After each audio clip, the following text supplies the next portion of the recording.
Thank you so much for being vulnerable and sharing your story. Being able to experience it through your eyes was mind-blowing, extremely heartbreaking, so thank you. What's happened in your lives since, participating in this documentary series? Well, so for my brother and I, at this moment in time, we don't really feel safe in this country. We don't feel welcome, and it does seem like time is running out for us. Our appointment with ICE, it was postponed indefinitely, so we were just kind of in this limbo. We didn't know what was going on. My father was detained, and a week later, he was deported to Colombia. I didn't even get to say bye to him. He just left for work like normally, and I got a call saying they got him. At that point, I think everything changed, because I never imagined in a million years that they would actually detain him, that, this was something that they're only going to do to people who committed crimes, to murders, to, whatever. We're not safe in our house anymore. I haven't been in my house in a month. I haven't slept in my bed. It doesn't make any sense. My dad went through hell for 8 days in these detainment centers. I think everybody at this point sort of has an idea of what's going on. They have people locked up in these cages, essentially. They sleep on the floors with these aluminum blankets. In these rooms, they have the lights on 24 hours a day. Being able to speak with him after the 8 days that he was there, I had never heard the pain that he had in his voice ever in my life.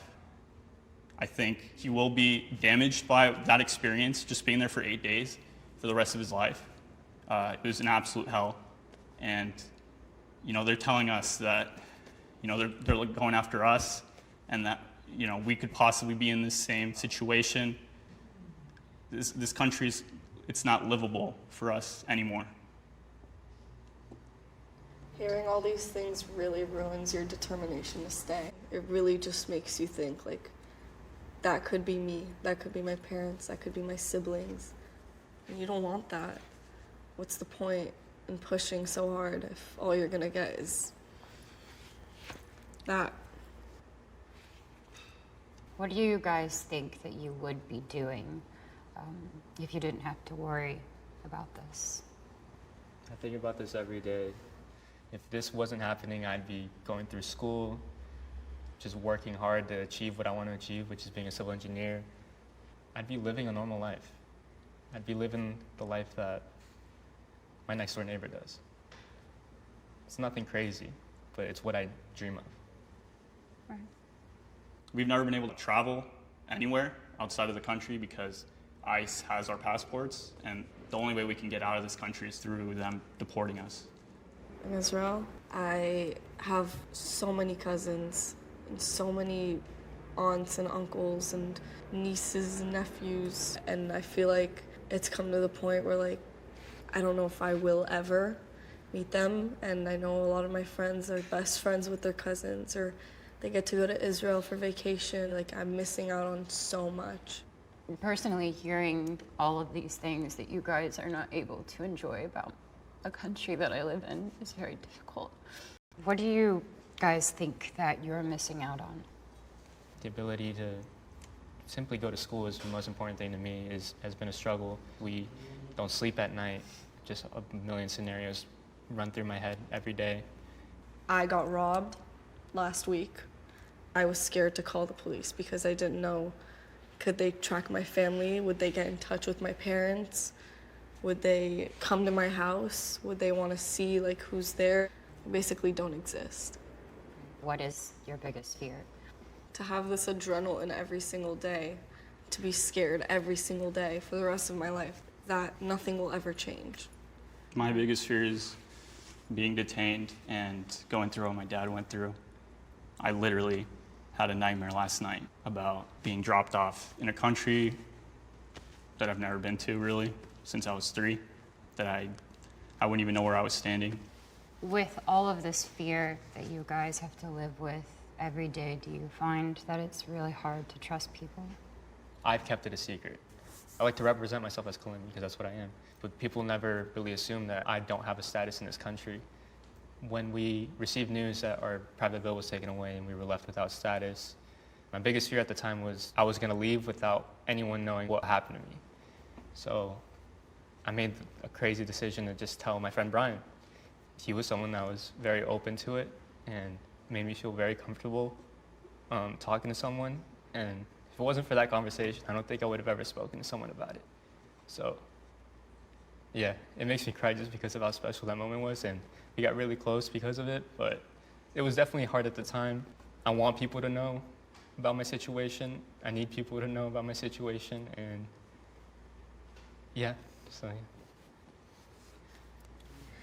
You're good, thank You you. really got me going here. When it came to high school, it would bring up a lot of questions. Everyone would always ask, why don't you have your license? Why don't you have a car? Why do you keep moving houses? If a question came up between a close friend and I wouldn't hide it from them, because I feel like, yes, it is hard to find people you trust, but it depends on like how long you've known them or what their situation is, what their beliefs are. Do you feel American? You know, like how would you describe that feeling? I feel like you couldn't get any more American than us four in this table right now. I feel like I am an American. I've lived here my whole life. I was 6 months old when I moved. I don't know anything but here. I don't want anyone to have to fear the place that they grew up in.